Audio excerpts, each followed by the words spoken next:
Fantastic was one of the most slept on characters in Season 1.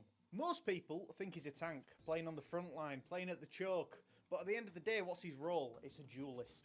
He's got 3 abilities that absorb damage, return damage, but at the end of the day, it's still damage. All I'm thinking is, good luck to the other duelists, because anytime I'm in a 1v1 with a Psylocke or a Hela, it's near enough always that they just can't kill me because I have that much health. He'll distract you, he'll whittle you down, and he'll kill you if you don't pay attention to him. I bet you can see why I like him. In Season 1, he was a displacer, removing other enemies from the team, the supports, displacing them and basically taking them out of the fight.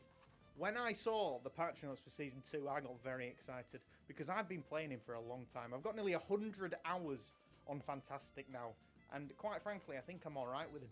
So I decided I was going to make a guide video. After 100 hours on Fantastic, surely I know what I'm doing now. In this video, I'm going to be talking about general kit, advanced kit and combos, secret kit and techniques, and counters and synergies with Fantastic. Until I actually understood how Mr. Fantastic's kind of basic attacks work, it felt like a noodle. It was always the kind of troll pick. It was always the pick that didn't really do that much. But I remember having the epiphany, actually seeing how his attacks work with the kind of cleave that they are and realising just how much he can actually do in a game. His stretch punch is his left click, and this actually now does 65 damage due to the recent patch. It's a cleave through non-shield items and can literally hit the whole team if they're all grouped up together. It's got quite a long range on it, and like I said, you can cleave through all of the team. You just need to get the speed of your flick right. It's like, I realised for a long time I had mouse acceleration on, but that was the reason that I was so good at Fantastic. Because I feel like you can only really do good on him if you have mouse acceleration on. You need to be able to quickly move that camera, quickly pan that vision, to be able to hit multiple enemies at once. His flexible elongation is his E ability, and that allows him to jump towards his teammate, you know, give him a back shot. Nah, don't face the other way, don't face the other way, man.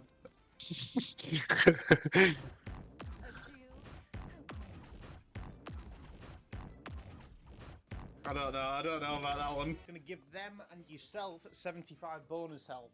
It's really useful on supports when you're getting dived and that sort of thing.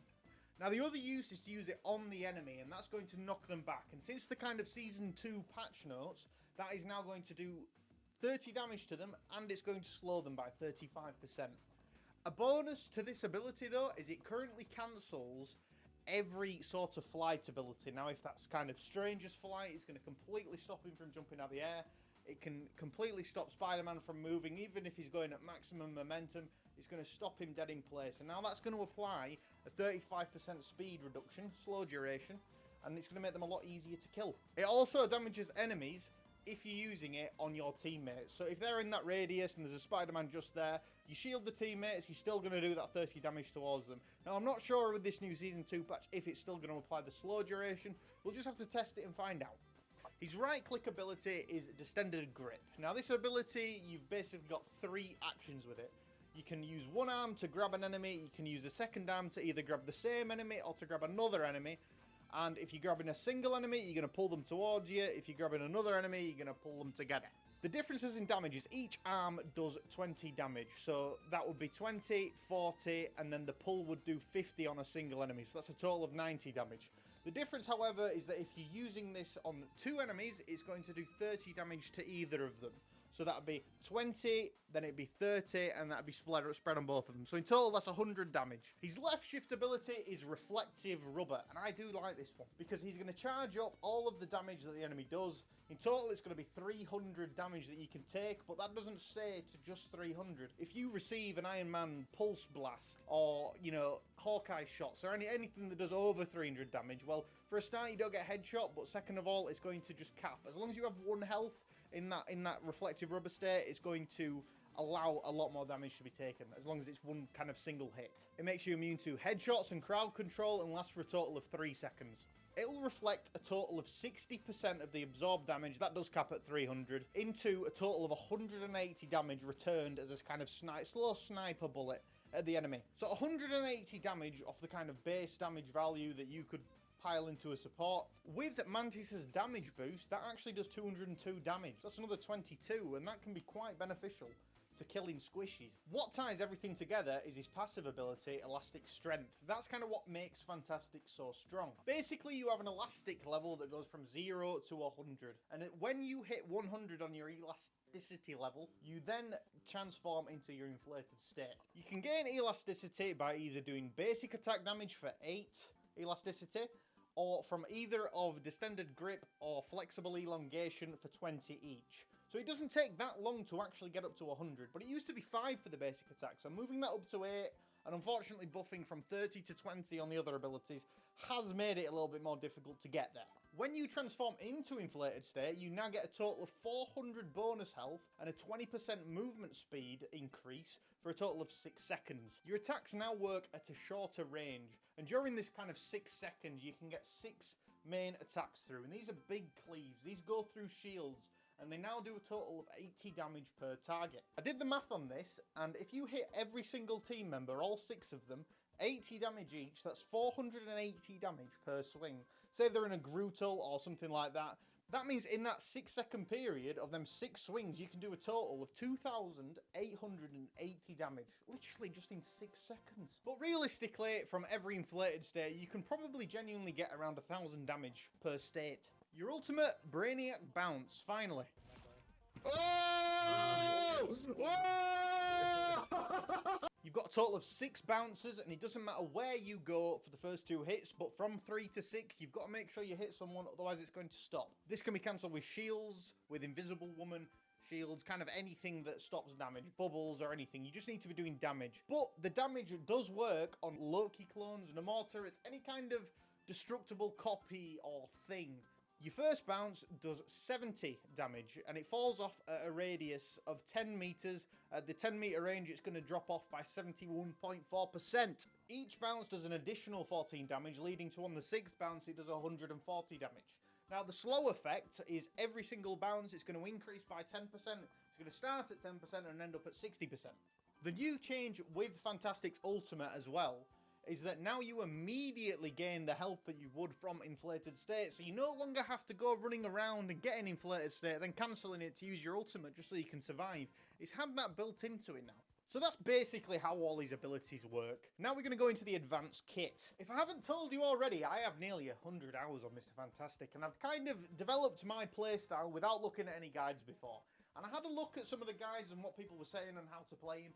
And I can't say I exactly play like them. I've kind of developed my own style, and it seems to be working quite well. You want to make sure that your elasticity is as high as possible before you're going into fights.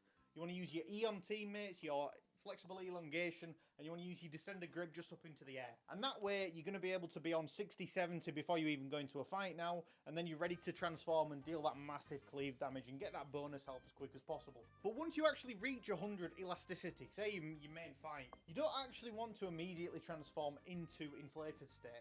You want to be able to cancel it. Now, you can delay your transformation by using literally any ability, your E, your right click, your left shift. It's all ways to delay you actually transforming into inflated state when you're at 100. But the most important ability to use is Reflective Rubber in this state, and usually when you're at low health. During this period of invincibility, your supports can heal you back up to 375 base HP. You can then deflect that 180 base damage back into like a support or even just a tank. And then once that reflective rubber state is over, you are then going to immediately go into inflated state. It's a quick transition, about 2 seconds or so. It can get you killed, but if you're at full HP, you shouldn't have a problem with it. Now, you're going to immediately go into this state and be able to kind of, you know, rummage around and kill things. Because you've just gone from being 1 health all the way up to having over 800 health. If you're currently in the back line and you've just been at this very low health and suddenly you're so big, that means the enemies have to turn around and pay attention to you. Because at the end of the day, if they don't, the supports are dead, and then what can they do? However, I never often see inflated state to the kind of end of the duration, the end of the 6 seconds. Because you can cancel it early with F, but you still kind of retain the shields. As soon as you press F, the shields do start decreasing. So you've got to kind of be careful, but you're going to still have around 600, 500, 400 health by the end of it. Once you cancel inflated state, you can then use your other abilities, and these can be used to either do more damage or to escape from the situation and get back to your team for more healing. Inflated state, kind of using full, is only really useful at very tight choke points where the 2 tanks are trying to push up and you are there doing this constant 80 damage through shields to make sure that they cannot get through that area. And at the end of the day, with the changes to damage now, 65 damage versus 80 damage isn't really much different. So using your standard basic attack now is near enough just as good as using the cleave. Another hidden buff with Fantastic is that by buffing his damage, you are now going to be able to gain your ultimate faster. Now we're kind of moving into the secret kit, the kind of only techniques that you're going to know if you play the character. Once the match starts and you're running into the fight from spawn, you can easily get your elasticity up to 100. You can use your right click into the air, you can backshot your teammates, you're going to be able to juggle your elasticity until the fight actually starts. But with the Distended Grip, I have noticed that if you use that ability while you're inside the spawn bounds, inside the green room, then it's going to immediately start ticking down the elasticity. However, if you use it once you're outside of spawn and you're using it into the air and it doesn't actually connect with anything, then it's going to give you that extra time, your basic attack. It goes from 5 to 8 now, and it's going to help you get to inflated state faster than you would have done before. Another secret technique with Fantastic is how the basic attacks work to retain charge. Now, you can actually use friendly group walls or anything interactable, anything that you can damage from a friendly teammate, and you can use that to retain your current elasticity. So if you hit a group wall, it's not going to go up, but it's not going to go down. It's going to reset the cooldown. It works the same on enemy group walls as well. The only thing you actually get charged for is Namor's turrets for some reason, and Loki clones. But everything else you don't get any charge for. You just retain it because it's a hit marker of damage. And obviously, everyone knows that ulting inside a room is like the King's Jewels for Mr. Fantastic. As long as there's a roof above you, then you're going to be able to bounce a lot quicker and do that so much more damage. And it's like a gold mine when it comes around. But you can actually trigger the Brainiac bouncers under things like Rocket's Amplifier, and even as soon as Hela is triggered her ultimate, she's got this hitbox below her, and you can trigger another bounce under her. Anything that has some sort of interactable thing, even the thing. But you've got to make sure that you don't bounce under a surface that's too low, because there's some bug at the moment where it kind of makes you float midair, and it takes a lot longer than it usually would to land. You're just going to be suspended in the air, and it doesn't work properly. A tip by one of my fellow Fantastic enjoyers is Orca Supremacy. Now, he taught me a technique with Invisible Woman's passive ability that you get. It's another way to delay inflated state, or an extension of using reflective rubber. So basically, as soon as you either go into left shift into reflective rubber, or you use your ultimate, you've got this very brief half second where you can press C to use Invisible Woman's passive ability, to trigger that ability without the animation of doing it. Now, this can keep you alive, especially, you know, in reflective rubber state where you're already going to be low on health. You're going to be max effective health with the passive ability as soon as you come out of the state, and then immediately you're going to go big mode and get that extra shield on top of that. So it's very useful in some situations. It's a minor thing, but something that only Orca could actually notice whilst playing the character. And I play it for 100 hours and I never noticed anything close, so he's obviously better than me. Finally, Fantastic thrives with the solo tank setup, with Magneto as the kind of secondary tank. Because you are playing the off tank, Magneto's playing the defensive tank, the main tank. And I say it to all the Magnetos I play with and they're sick of me. But if you can bubble me when I'm in inflated state in big punchy mode, then I can do a lot of damage to their supports. And if there's any competent DPS, they can capitalise on that damage that I'm doing. Because I get supports down to like 40, 50 health or something. It just takes 2 shots from a Punisher to kill them, man. Just help. Some of the main counters for Fantastic: Hawkeye, Punisher, maybe Bucky, and then like Hela. Anything that's long range hit scan can do a serious amount of damage to you. Now, it doesn't necessarily directly counter you, but what it's doing is it's going to have to let you choose your engagements a lot smarter. You're going to have to be out in the open for a less amount of time. You're going to have to be using walls to your advantage and that sort of thing. It's just going to, if there's a lot of damage, you're going to kind of struggle. One of the biggest counters from a good Invisible Woman, however, is her shield ability. Now, when you're ulting using your Brainiac bounce, if she shields a teammate, you basically land in between the shield and it cancels the ability right then and there. And it's happened a few times, but you don't see it that often. Obviously, as time passes, it's going to get worse, but an Invisible Woman is a very big counter to Mr. Fantastic.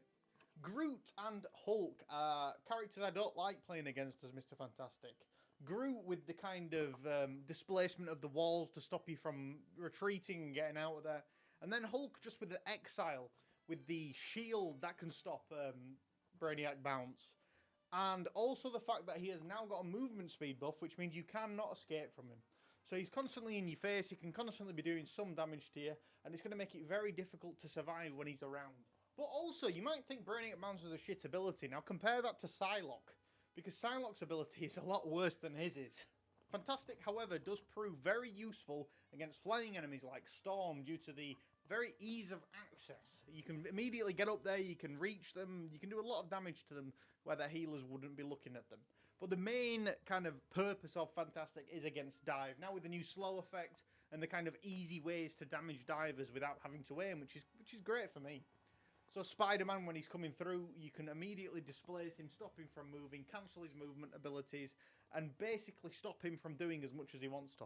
Overall, I mean, I'm recording this video the day before Season 2 launches, but I am very excited for these changes. And I'm pretty confident looking at the patch notes, and as I've kind of been, you know, looking into it, I'm very excited to be playing it. I just hope that all of the claims and things that I'm saying are actually going to work out to be true. Maybe I'll get to one above all, we'll have to see.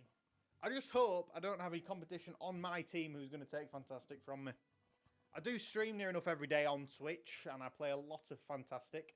So if you want to come look and see how good I am at this character and how things are going, feel free to come on by. It's the same as my YouTube. Come have a look. Come have a look.